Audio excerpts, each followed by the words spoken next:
আয় ছেলেগুলো করেটা কি সারা রাতিন দেখি, কি সুন্দর যুবক, আমার এত মায়া লাগে। কিরে বেটা, এমন শক্ত সামর্থ্য শরীর, মাথার চুল থেকে পায়ের নখ পর্যন্ত কোথাও কোনো রোগ নাই, ব্যাধি নাই। আল্লাহ তাআলা কি সুন্দর তাগড়া জওয়ান দিছে, আর তুমি সেইটারে শুধু শুধু মোবাইলে টিপ্পা, নারীর পিছনে ঘুইরা, বন্ধু বান্ধবদের আড্ডায় শেষ করে দে। এমন সুন্দর জীবন। আস্তাগফিরুল্লাহ, আস্তাগফিরুল্লাহ। এটা হলোটা কি? হলোটা কি? হায় অচিরেই যুবক বুঝবা।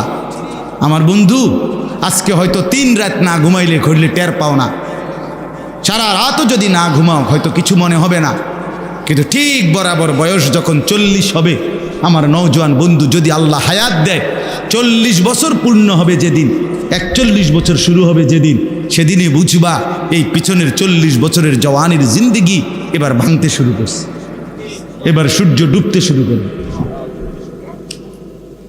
হ্যাঁ হ্যাঁ, সকালবেলা তো মনে করেন 5:45 বাজে, কথার কথায় সূর্য উঠতে শুরু করছে, 12টা পর্যন্ত সূর্য কেবল তেজে দিছে। তো এবার যখন 12টা বেজে গেছে, এবার সূর্য হেলতে শুরু করছে, সন্ধ্যা হইতে হইতে একদম ডুববে গেছে। এটা সেই সূর্য ডুবছে যে সূর্যটা 10টার সময় একদম তেজওয়ালা ছিল, ঠিক না? এটা এখন অলরেডি ডুবেই গেছে। আমার ভাই, জিন্দিগি এমন, জিন্দিগি এমন। এখন কিছুই মনে হয় না, এখন কিছুই মনে হয় না। এখন আর বন্ধুদের আড্ডা ছাড়তে মন চায় না, মোবাইলের নেশা ছাড়তে মন চায় না। হ্যাঁ, অচিরেই এমন একটা সময় আসবে যদি হায়াত পাওয়া যায়, আর না পাইলে তো তার আগেই শেষ, তার আগেই শেষ। তো আল্লাহ তাআলা বলেন, আমি আল্লাহকে বাদ দিয়ে যারা দুনিয়ার যেই কোনো জিনিসকে বন্ধু বানালো, কামাসালিল আনকাবুত, ওই লোকটা যেন মাকড়সার মতো। প্রথমত লোকটা কি? মাকড়সা। ইত্তাখাযাত বাইতান, যে একটি ঘর বানালো, মাকড়সার ঘর। মানে আমারে বাদ দিয়া যেটারে ধরলো, সে যেন মাকড়সার ঘর বানাইল।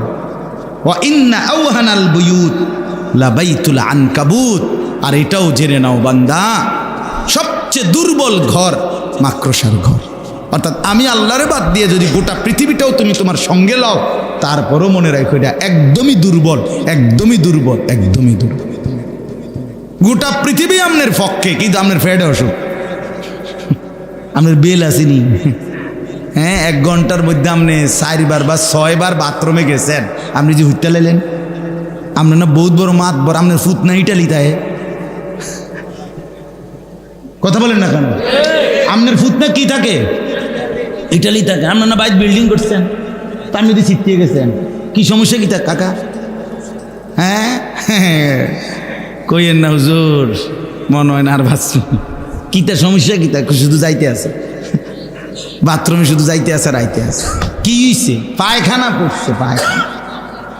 আরে নাফরমান মানুষ, এই যুবক বেটা, বুঝে নে বন্ধু ভাইয়া, সামান্য পায়খানা বেটা 1 ঘন্টায় তোর শরীর থেকে 4 বার 5 বার 6 বার বের হলে তো বেটা এমনে শুইয়া যাও, এমনে শীত হইয়া যাও, তাহলে হাতও খুলে পড়ে নাই, পাও খুলে যায় নাই, কিচ্ছু শরীরের অঙ্গ কোনোটা একটাও নড়ে নাই, শুধু পায়খানা বাইর হইছে বেটা। তুমি বেটা কত দুর্বল, কত অক্ষম যে পায়খানার সামনে তুমি শুইয়া লাইছো বেটা, শুইয়া লাইছো। তুমি মাতবুরি করো কেমনে বেটা? এই বেটা মাতবুরি করো কেন বেটা? নাফরমান, তোমরা যারা নামাজ পড়ো না, গাদ্দার, কেন নামাজ পড়ো না? নামাজ না পড়লে বেটা সে তো মানুষ থাকে না। যার কপালে সেজদা নাই সে মানুষের বাচ্চা না বেটা, এ জন্তু জানোয়ার, তো হাইওয়ান বেটা। তুমি দেখো না রাস্তার কুকুর, বিড়াল, গরু, ছাগল সেজদা দেয় না, ইনসান কিভাবে সেজদা দেয় না? মানুষের বাচ্চা কেন সেজদা দিবে না? মুসলমানের বাচ্চা কেমনে আল্লাহরে ভুলে যায়? কি রে বেটা, জিন্দিগি মানে শুধু আল্লাহ করে বানাইছে মানুষের বেডি চাইতে বললা, এটা কোনো কথা হইল মিয়া? জীবন মানে বেডি সাউন্ড, এটা কি? আল্লাহ আমাদেরকে মাফ করে দেন। লাউ কানু ইয়ালামুন। আল্লাহ বলেন বান্দা যদি এই কথাটা বুঝতা কত না ভালো হতো বান্দা, যদি আমি আল্লাহর কথাটা বুঝতা। আমাকে বাদ দিয়ে যে যাকে ধরলা সে যেন মাকড়সার জাল বানাইলা, সে যেন মাকড়সার ঘর বানাইলা। আর মনে রেখো, 1 ফুৎকারে 2:30 বাজে চলে গেলে পরের দিন 2:30 আসতে আসতে আর কিছুই থাকে না। বোঝেন নাই? মাকড়সা কার ঘর? মাকড়সা। আমি আল্লাহকে বাদ দিয়ে যে যাকে ধরলা সে যেন মাকড়সার ঘর বানাইলা। এজন্য দুনিয়ার কোনো ক্ষমতা ধরই আসলে কোনো ক্ষমতা ধরে না। আল্লাহ যদি স্বাভাবিক রাখে, এই যে এতক্ষণ আল্লাহ স্বাভাবিক রাখে, এতক্ষণই মাতবুরি করে, আল্লাহ তাআলা তার দয়া নিরাপত্তার চাদর একটু যদি সরাইয়া দেয় আর বেল থাকে না, আর বেল থাকে। এটাই দুনিয়া, এটাই দুনিয়া, এটাই দুনিয়া। এই জন্য ইন্নাল্লাহা ইয়ালামু মা ইয়াদউনা মিন দুনিহি মিন শাই। আল্লাহ তাআলা বলেন তোমরা আল্লাহকে বাদ দিয়ে যে কিছু জিনিসকে, সেই একেবারে ছোট বড় যাই তোমরা আল্লাহকে বাদ দিয়ে ধরছো ডাকছো, আমি আল্লাহ তাআলা সব জানি বান্দা, আমি একটাও ছাড়বো না। ওহুয়াল আজিজুল হাকিম, আল্লাহ মহা ক্ষমতাধর এবং সমস্ত বিষয়ের জ্ঞানী। আমি সব জানি, আমি সব ক্ষমতা রাখি। আমারে বাদ দিয়া কে কখন কাকে ধরছো, কারে ডাকছো, কার কাছে গেছো, আমারে বাদ দিয়া আমি আল্লাহ সবটার হিসাব কড়ায় গন্ডায় বুঝায় দেব, বুঝায় দেব। হ্যাঁ, আমারে বাদ দিয়া গাছের মধ্যে হুতা বান্ধিছ, লাল সুতা বান্ধিছ, তোমার বউয়ের বাচ্চা হয় না। হ্যাঁ, সুতা বান দিলে বাচ্চা হয়ে যাবো। হ্যাঁ, কারে বাদ দিয়া কারে ধরছ? কচ্ছপের কাছে কেন সন্তান চাইলা? কথা বলেন না। কচ্ছপের কাছে কেমনে সন্তান চাইলা? লাল শালুর কাছে কেমনে সন্তান চাইলা? কেমনে চাইলা? তোমার বিবেক, এটা কি বিবেক? কার কাছে চাইলা বান্দা? কামটা করলা কি কামটা করলা? হায় মুসলমান, ভুল কইরেন। কোন অবস্থাতেই নিজের কিংবা স্ত্রী সন্তানকে আল্লাহকে বা 30 বছরও যদি কারো সন্তান না হয় তবুও ডাকতে হবে কাকে? হ্যাঁ, 80 বছরও যদি সন্তান না হয় তো জীবন ভর ডেকে যাইতে হবে কাকে? আল্লাহকে, আল্লাহকে, আল্লাহকে। আল্লাহকে বাদ দিয়ে হাজত রাওয়া, প্রয়োজন পূরণকারী আর কেউ নাই। সব প্রয়োজন পূরণ করেন কয়জন? কে? ইন্নাল্লাহা ইয়ালামু মা ইয়াদউনা মিন দুনিহি মিন শাই। আমি আল্লাহকে বাদ দিয়ে যে যাকে ডাকছো আমি সব জানি, আমি ছেড়ে দেব না। ওমান ইউশরিক বিল্লাহ ফাকাদ হাররামাল্লাহু আলাইহিল জান্নাহ। আল্লাহ বলেন যে আমি আল্লাহর সাথে শিরিক করবে, আমি আল্লাহ ওয়াদা দিলাম, নাফরমান আমার জান্নাত তোর জন্য হারাম করে দিলাম। আমার জান্নাত তোর জন্য হারাম। ওয়া মাওয়াহুন নার, নিশ্চিত ঠিকানা জাহান্নাম। ঈমান বড় নিয়ামত। ওই যে কথাটা আবার বলছিল, পৃথিবীর সব কিছুর ঘাটতি মেনে নেওয়া যায়, ঈমানের ঘাটতি মেনে নেওয়া যায় না। ঈমানের ঘাটতি হইতে পারবে না। ঈমান সর্বশ্রেষ্ঠ নিয়ামত। ঈমান নিয়ে আল্লাহর সামনে দাঁড়াইতে পারলে আল্লাহ তাআলা সর্বশ্রেষ্ঠ, সর্বনিম্ন সামান্য ঈমান যে দিতে পারবে আল্লাহর সামনে, 1 জাররা সরিষার দানা পরিমাণ, তাকেও আল্লাহ তাআলা 10 দুনিয়া বরাবর জান্নাত দান করবে। এজন্য চলেন আল্লাহকে না বলি। সর্বশেষ আল্লাহ বলেন ওয়াতিলকাল আমসালু নাদরিবুহা লিন্নাস। আল্লাহ বলেন মাকড়সার মতো প্রাণীর উদাহরণ দিয়ে আমি তোমাদেরকে বুঝাইছি, উদাহরণ দিয়া তোমাদের সামনে আমি দৃষ্টান্ত দিয়া কথাটা বুঝাইছি, ঠিক কি না বলেন? আচ্ছা, এরপরে না বুঝার কি আছে? কথা বলেন যে আল্লাহকে বাদ দিয়ে তুমি যাকে ধরবা সেটা যেন তুমি একটা মাকড়সা, যেই মাকড়সা কি বানাইলো? নিজের ঘর বানাইলো, আর সেই ঘর সবচেয়ে দুর্বল, ঠিক কি না? তো এই কথাটা, এই উদাহরণটা আপনারা বুঝছেন না, এরম একজন বুঝমান লোক, মানে আমি শুধু বুঝছি না কথাটা, এরম একজন ভাগ্যবান লোক আতুডান আপনি ছবি উঠাই, মানে এই কথাটা আপনি বুঝেন নাই। এরকম না বুঝার কি আছে? একজন ভাই আছেন এখানে? না বুঝার কোনো যুক্তি আসেনি এখানে। আল্লাহ বলেন ও তিলকাল আমসালু নাদরিবুহা লিন-নাস, আমি আল্লাহ তাআলা এইভাবেই উদাহরণের মাধ্যমে দৃষ্টান্ত দিয়ে দিয়ে মানুষদেরকে আমার কথা বুঝাইছি। কোরআনে বহুভাবে আল্লাহ তাআলা বুঝাইছে রে বাপ, কতভাবে চেষ্টা করছে আপনারা তো জানেন না।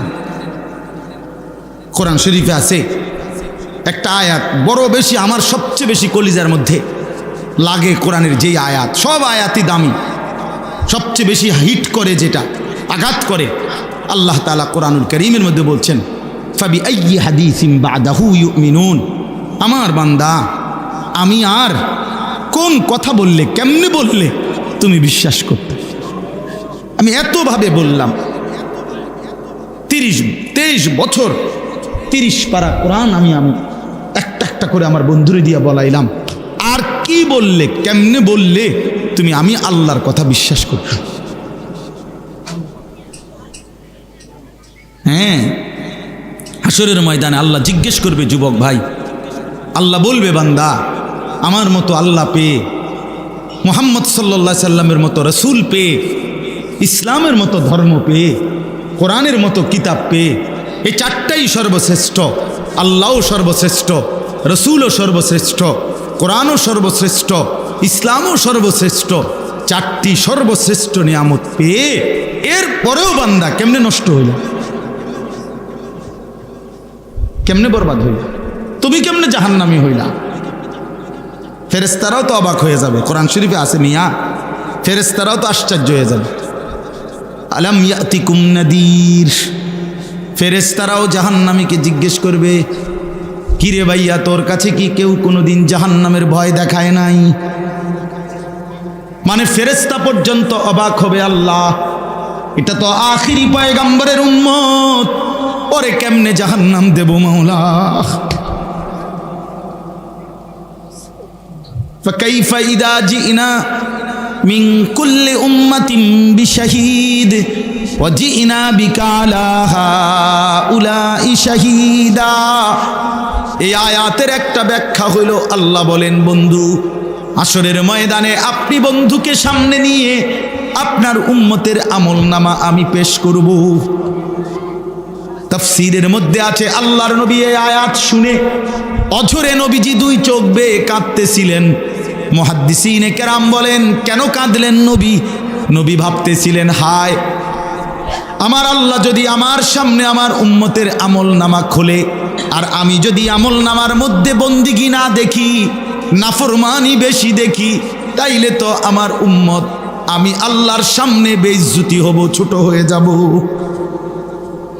যে এত বড় নবী, সব নবী তো মিয়া শুধু নবী, এই নবী তো শ্রেষ্ঠ নবী। কথা বলেন না কেন? হুসনে ইউসুফ দামে আইসা ইয়াদে বাইদা দারি আছে খুবা হামা দারান তু তনহা দারি। আল্লামা ইকবাল বলছে, হে নবী, ১৬ লক্ষ নবীর যত মুজেজা, বৈশিষ্ট্য, গুণ আমি যদি একটা একটা করে আপনার মাঝে তালাশ করি, নবী আপনার মাঝে সবই খুঁজে পাই। আদম থেকে ঈসা সমস্ত নবীর যত গুণ, আপনি মুহাম্মদ একাই সব। তো এত বড় নবীর উম্মত হয়ে যদি আমরা জাহান্নামী হই, বরবাদ হয়ে যাই, এর চাইতে বড় আফসোসের বিষয় কি ভাই? আমরা যারা এখানে আছি, আলহামদুলিল্লাহ আমাদের একটা বড় পরিচয় হলো, প্রধান পরিচয় হলো আমরা মুমিন, মুসলমান। বলেন আলহামদুলিল্লাহ। এই পৃথিবীর সর্বশ্রেষ্ঠ পরিচয় এটা। ওয়াকালা ইন্নানি মিনাল মুসলিমিন, এই কথা বলতে পারা, এই কথা পরিচয় দিতে পারা যে আমি একজন মুসলমান, এটা আল্লাহ তাআলা বলেন আহসান, সর্বশ্রেষ্ঠ মানুষের পরিচয়। তাহলে মানুষের শ্রেষ্ঠ পরিচয় হলো সে মুসলিম, মুসলমান।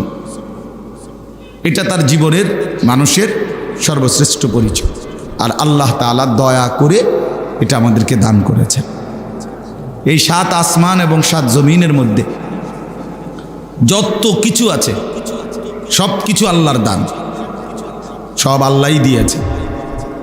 সমস্ত কিছু আল্লাহ তাআলা আমাদেরকে আল্লাহর নেয়ামত হিসেবে আমাদের জন্য দিয়েছে, আমাদের মানুষের জন্য। হুয়াল্লাযী খালাকা লাকুম মা ফিল আরদি জামিআ। আল্লাহ তাআলা বলেন, আল্লাহই তোমাদের জন্য জমিনের সব কিছু সৃষ্টি করেছে। খালাকা লাকুম, তোমাদের জন্য। আল্লাহ বলে সব তোমাদের জন্য বানিয়েছে।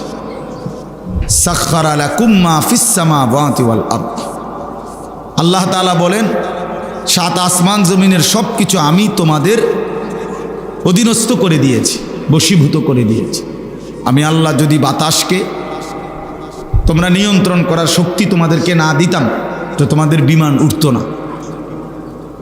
আমি আল্লাহ তাআলা নদী সাগরের উত্তাল ঢেউকে, পানিকে নিয়ন্ত্রণ করার ক্ষমতা, বুদ্ধি, দিমাগ, আকল যদি তোমাদেরকে না দিতাম তো তোমাদের জাহাজ, লঞ্চ, স্টিমার, নৌকা পানিতে ভাসত না। এটা আমি আল্লাহ তাআলা করে দিয়েছি। তোমরা যেই প্রাণীটাকে জবাই করো, এটাকে যদি আমি তোমাদের অধীনস্থ না বানাইতাম তোমরা পারতা না, তোমরা তারে শোয়াইতে পারতাম। যদি 3 লাখ টাকার একটা মহিষ সে বাস্তবিক অর্থেই একটা ষাঁড় বাস্তবিক অর্থেই শক্তি দেখায় তো আমরা শোয়াইতে পারবো না, কিন্তু আল্লাহ তাআলাই মূলত আমাদের অধীনস্থ করে দিয়েছে। ওয়াযাল্লালনাহা লাহুম ফামিনহা রাকুবুহুম ওয়া মিনহা ইয়াকুলুন। সূরা ইয়াসিনের মধ্যে আছে, আল্লাহ তাআলা বলেন চতুষ্পদ জন্তুকে আমি আল্লাহই তোমাদের অধীনস্থ করে দিয়েছি। ফলে কোনোটা দ্বারা তোমরা যানবাহনের মতো চড়তে পারো। আগে চড়তো ঘোড়া, গাধা, খচ্চর, উট, এগুলোর পিঠে মানুষ চড়তো, এটা আল্লাহই অধীনস্থ করে দিয়েছে। একটা ঘোড়াকে নাইতে একটা মানুষ নিয়ন্ত্রণ করা কঠিন ছিল, তা আল্লাহ তাআলা অধীনস্থ করেছে। ওয়া মিনহা ইয়াকুলুন। আবার আল্লাহ বলেন কিছুকে আমি অধীনস্থ করেছি ফলে তোমরা সেগুলো জবাই করে খাইতে পারো। গরু, ছাগল, ভেড়া, বকরি, উট, দুম্বা, এগুলো তো গোটা কায়নাত আল্লাহ তাআলা আমাদের জন্যই বানিয়েছেন, আমাদের অধীনস্থ করে দিয়েছেন। এবং সব কিছু আল্লাহ তাআলার নেয়ামত। কি পরিমাণ নেয়ামত আল্লাহ তাআলা বলেন গুণে শেষ করা যাবে না। লা তুহসুহা। আমার কি পরিমাণ নেয়ামত তোমাদের উপরে তোমরা কখনোই গুণে শেষ করতে পারবে না, যতই চেষ্টাই কর। কোনো মেশিনেই ধরবে না, কোনো হিসাবেই আসবে না। এই পরিমাণ নেয়ামত আল্লাহ তাআলা আমাদেরকে দিয়ে রাখছে। আমরা আল্লাহ তাআলার নেয়ামতের মধ্যে ডুবে আছি। আমাদের অস্তিত্বের সমস্ত কিছু আল্লাহর নেয়ামত। আমি নিজে আমার দেহের সব কিছু আল্লাহর দেওয়া, আর আমার চারদিকের যা তাও আল্লাহরই দেওয়া। ওয়াফি আনফুসিকুম আফালা তুবসিরুন। আল্লাহ তাআলা বলেন আমার নিদর্শন তুমি তোমার মধ্যে দেখো, তোমার পুরা দেহে দেখো, আমি আল্লাহকেই খুঁজে পাবো। অফিল আরদি আয়াতুল লিল মুকিনিন। আল্লাহ তাআলা বলেন জমিনের সর্বত্র তাকিয়ে দেখো, প্রতিটা বিশ্বাসী আমি আল্লাহর নিদর্শন খুঁজে পাবো। জিদার দেখতা হো তু হি তু। যেদিকেই দেখো আল্লাহই আল্লাহ, আল্লাহই আল্লাহ। হাজার মে সাজার মে তেরে রঙ্গ বু হে। পাথরে কিংবা গাছে, উপরে কিংবা নিচে, ডানে কিংবা বামে, সর্বত্রই একজনেরই কুদরত, একজনেরই নিদর্শন, একজনেরই পরিচালনা, তিনি শুধুই আল্লাহ। সব কিছু তিনি নিয়ন্ত্রণ করছেন। বৈচিত্র্যময় গাছ, ফল, ফুল, জন্তু, জানোয়ার, কত রঙের কত ঢঙ্গের। আম গাছ এক সুন্দর, জাম গাছ আরেক সুন্দর, কাঁঠাল গাছ আরেক সুন্দর, এক গোলাপ ফুল এক রকম সুন্দর, বেলি ফুল আরেক রকম সুন্দর। সুবহানাল্লাহ। আল্লাহ তাআলা কি পরিমাণ সৌন্দর্য!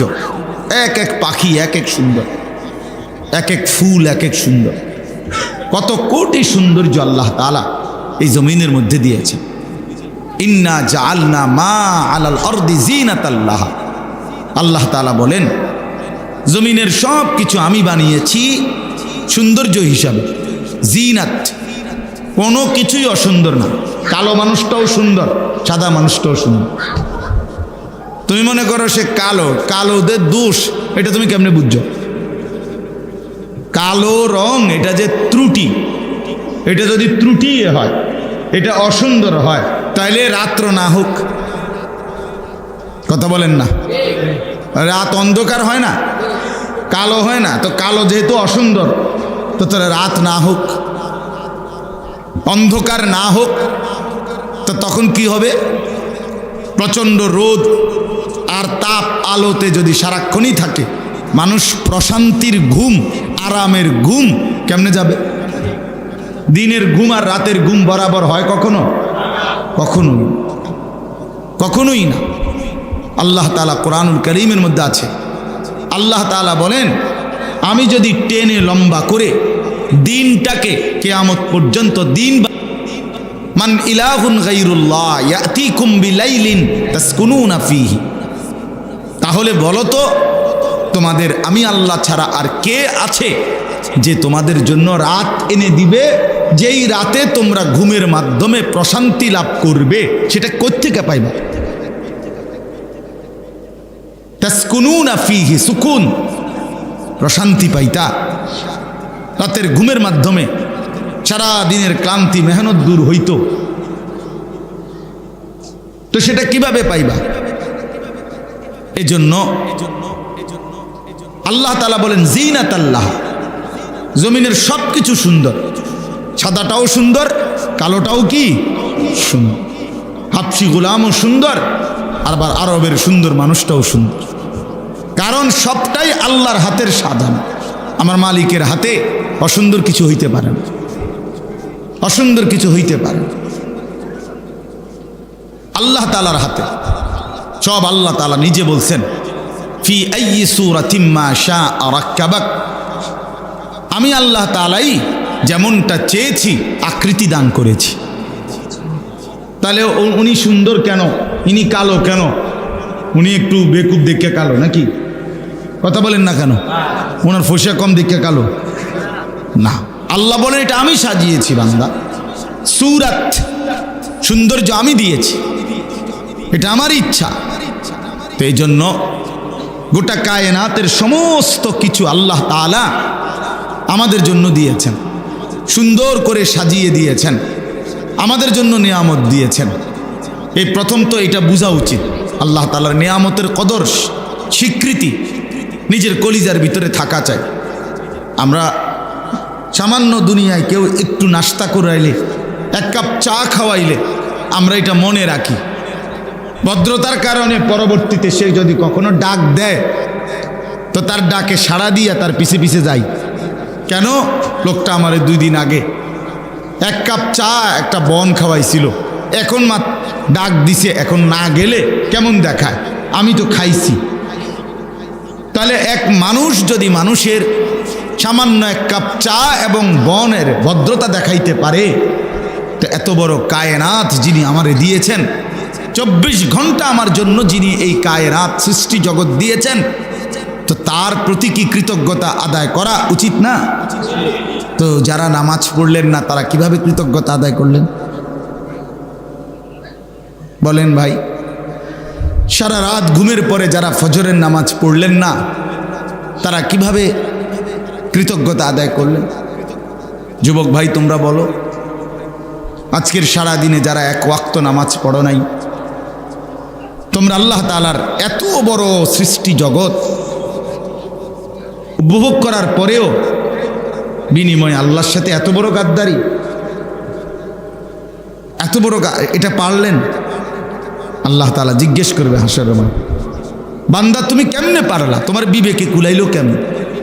আমি তো শুধু একটা বনরুটি খাওয়াইছি না, আমি তো গোটা কায়নাত তোমার জন্য দিছিলাম, সমস্ত সৃষ্টি জগৎ তোমার জন্য আমি দিয়েছিলাম, তোমাকে শুধু আমার জন্য বানাইছিলাম। सारे दुनिया तेरे लिए तू सिर्फ मेरे लिए, तमाम दुनिया बांदा আমি বানিয়েছি তোমার জন্য, শুধু তোমাকে বানিয়েছি আমার জন্য। সবটা দুনিয়া তোমারে দিলাম, আর তোমাকে আমি আমার নিজের জন্য নিলাম। তুমি আমার গোলামি করবে, আমারে মনে রাখবা, এর দূরে শুধু চাইছিলাম আমি, কিন্তু সেই তুমি সব মনে রাখলা, শুধু আমারই ভুলে গেল। হায় রে অকৃতজ্ঞ মানুষ, অকৃতজ্ঞ, কি পরিমাণ অকৃতজ্ঞ এটা। যাই হোক, তো আমি যেটা মূল বলতেছিলাম, আল্লাহ তাআলা এই কোটি কোটি নিয়ামত চারিদিকে আমাদেরকে দান করেছেন। এই যত নিয়ামত আল্লাহ তাআলা একজন মানুষকে দিয়েছেন, সমস্ত নিয়ামতের মধ্যে সর্বশ্রেষ্ঠ নিয়ামত হলো যাকে আল্লাহ তাআলা ঈমান দান করেছেন। আল্লাহর পরিচয়, কালেমার পরিচয়, লা ইলাহা ইল্লাল্লাহ, এই বিশ্বাস কলিজার মধ্যে, জবানের মধ্যে, জিন্দেগির মধ্যে আল্লাহ যাকে দান করেছেন, তাকেই আল্লাহ তাআলা সর্বশ্রেষ্ঠ নিয়ামত দিয়েছেন।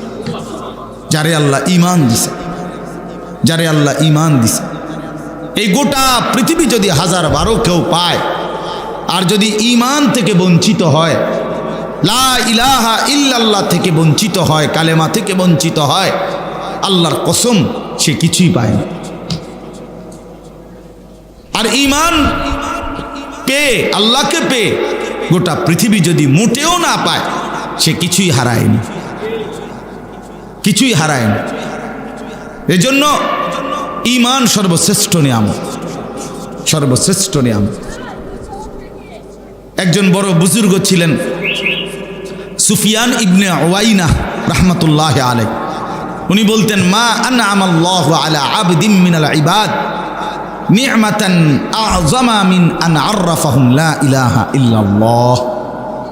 তিনি বলেন, কোন বান্দার উপরে আল্লাহ তাআলার সবচেয়ে বড় নিয়ামত হলো, আযম, সর্বশ্রেষ্ঠ নিয়ামত হলো যাকে আল্লাহ তাআলা তার কালেমার পরিচয় দান করেছেন।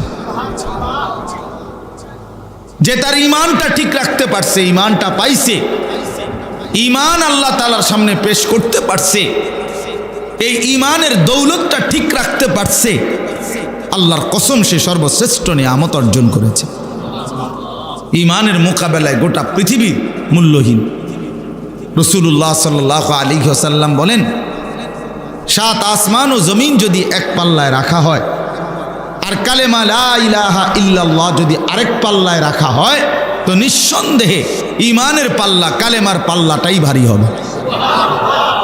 আল্লাহ তাআলা আমাদেরকে এত বড় দৌলত দান করেছে। এই আমরা যারা এখানে আছি, আল্লাহ তাআলা আমাদেরকে এই নিয়ামতটা দিয়েছেন যে আমরা জবানে বলি লা ইলাহা ইল্লাল্লাহ, আমরা কলিজার ভিতরেও এই কথা বিশ্বাস করি যে লা ইলাহা ইল্লাল্লাহ, আমরা আমাদের জিন্দেগি দ্বারাও প্রমাণ করি যে লা ইলাহা ইল্লাল্লাহ, লা ইলাহা ইল্লাল্লাহ। এজন্য বাপ, ঈমান সর্বশ্রেষ্ঠ নিয়ামত, সর্বশ্রেষ্ঠ নিয়ামত। এই তাওহীদ, তাওহীদ, কালেমা লা ইলাহা ইল্লাল্লাহ জীবনের পুরাটা, একেবারে ছোট্ট থেকে ছোট্ট, আদনা থেকে আদনা, আলা থেকে আলা, ছোট থেকে ছোট, বড় থেকে বড়, সকল কিছুই আল্লাহ থেকে নেওয়া। তিনিই দেন, তিনিই দেন, তার কাছেই চাওয়া, তার মাধ্যমেই পূরণ করার চেষ্টা করা, এটাই ঈমান, এটাই মূল পুঁজি, এটাই মূল সম্পদ, এটাই মূল নিয়ামত, এটাই মূল নিয়ামত। রাসূলুল্লাহ সাল্লাল্লাহু আলাইহি ওয়াসাল্লাম বলছেন, উম্মত, যদি তোমার স্যান্ডেলের ফিতাটাও ছিঁড়ে যায়, স্যান্ডেলের ফিতা, সেটাও যদি শিরাকা না আলাইক, তোমার স্যান্ডেলের ফিতাটাও যদি ছিঁড়ে যায়, তো কাউরে বলো না, সবার আগে তোমার আল্লাহকে বলো। কাকে বলো? আল্লাহকে আগে জানো, আল্লাহকে আগে জানো। ছোট্ট থেকে ছোট্ট মুসিবত হোক, সামান্য থেকে সামান্য পেরেশানি হোক, আল্লাহকে বলো। জীবনের যত প্রত্যাশা আছে, আমার ছেলেটা জ্ঞানী হোক, আমার মেয়েটা একটা উপযুক্ত ছেলের কাছে বিবাহ যেন দিতে পারি, আমার যেন আয় উপার্জন সুন্দরভাবে হয়, আমার শরীর স্বাস্থ্যটা যেন ভালো থাকে, এই মনে করেন দুনিয়াবিও যা চাই, আমার মনে যা আসে, সবটাই আল্লাহর কাছ থেকে পূরণ করা উচিত, সবটাই। সব কিছুর সাথে সকল ব্যাপারে আল্লাহকেই বন্ধু বানানো উচিত। এটা মুমিনের সিফাত। আল্লাহ আমাদেরকে ইমানের দৌলত দিছেন, মুসলমান বানিয়েছেন, মুমিন বানিয়েছেন। বাপ আল্লাহ আমার কাছে চান, বান্দা আমি তোমাকে পছন্দ করে, আমি ইচ্ছা করে, কোনো তদবির ছাড়া, কারো কোনো পরামর্শ ছাড়া আমি তোমারে ঈমান দিয়েছি। লাম ইয়াকুন শাইআম মাযকুরা, আল্লাহ তাআলা বলেন এই পৃথিবীতে যেদিন মায়ের পেটে তুমি ভূমিষ্ঠ হয়েছ তার আগে তোমার কোনো নাম নিশানাও পৃথিবীতে ছিল না, উল্লেখ করার মতো ছিল না। কোনো আদমশুমারিতে, কোনো চেয়ারম্যান অফিসে, কোনো মেম্বার অফিসে, পৃথিবীর কোনো জায়গায় তোমার নাম ঠিকানা বলতে কোনো পরিচয় ছিল না, তোমার কোনো আলোচনা ছিল না। আমি আল্লাহই দয়া করে তোমাকে মায়ের রেহেমে দিয়ে সেখান থেকেই পৃথিবীতে বের করে এনেছি। আমি করেছি এটা। হাল আতালাল ইনসানি হিনুম মিনাদ দাহর লাম ইয়াকুন শাইআম মাযকুরা ইন্না খালাকনাল ইনসানা মিন নুতফাতিন আমশাজ। আল্লাহ তাআলা বলেন আমি সৃষ্টি করেছি, আমি এনেছি বান্দা, তোমারে অস্তিত্বে এনেছি আমি, এই পৃথিবীর আলো বাতাসের মুখ দেখিয়েছি আমি। এটা আমার ফয়সালা ছিল। আর সেই আমি শুধু মানুষ হিসাবে পৃথিবীতে পাঠাই নাই তোমারে, বরং এক ইমানদারের ঘরে জন্ম দিয়ে তোমারে আমি মা দিয়েছি মুসলমান, বাবা দিয়েছি মুসলমান, বিনিময়ে তোমার তাকদীরও আমি ইসলাম দিয়ে দিয়েছি। তুমি জানো না বান্দা